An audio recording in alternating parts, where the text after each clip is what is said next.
नामदार पीर मेहर शाह साहब को फतह और कामयाबी से हमदरार फरमा दिया। हज़रात मोहतरम, इस मुल्क के पाकिस्तान बनने के बाद 1970 की दहाई आती है जब कादियानी बड़े बड़े कलीदी ओहदों पर आ जाते हैं। पाकिस्तान का वजीर खारजा ज़फ़रुल्लाह वो कादियानी बनता है, बड़े बड़े ओहदों पर कादियानी आ जाते हैं। उस वक्त कायद मिल्लत इस्लामिया, कायद सुन्नत, इमाम इन्क़िलाब अल्लामा शाह अहमद नूरानी सिद्दीकी रहमतुल्लाह तआला अलैह मैदान अमल में उतरते हैं और जब असेंबली में जाते हैं, आप असेंबली के फ्लोर पर पहुंचने के बाद पहली करारदाद पेश करते हैं कि जो हमारे नबी को आखिरी नबी नहीं मानता वो काफिर है, चाहे कादियानी हो, अहमदी हो, लाहौरी हो, हम उसको मुसलमान नहीं समझते।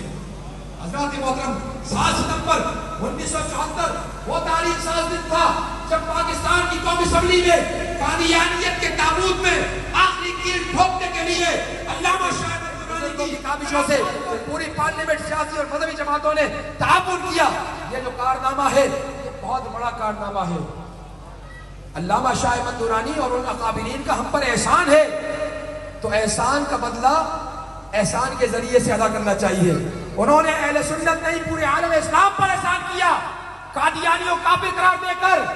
आज पूरी कौम, पूरे मुसलमानों का हक बनता है कि 50 साल गोल्डन जुबली पर हम शुक्रिया अदा करने के लिए नेशनल पार्क में जाकर उनको दोनों हाथों से खराज अकीदत पेश करेंगे। बताएं जाएंगे नहीं जाएंगे? इंशाअल्लाह इस मस्जिद ज़ीनतुल इस्लाम से मुजाहिद अहले सुन्नत खालिद दाद नियाज़ी साहब की क़ियादत में एक अज़ीम लश्कर निकलेगा। आप इनके साथ वहां पहुंचेंगे और फिर खत्म नबूवत का डंका बजेगा, खत्म नबूवत का परचम सर बुलंद होगा।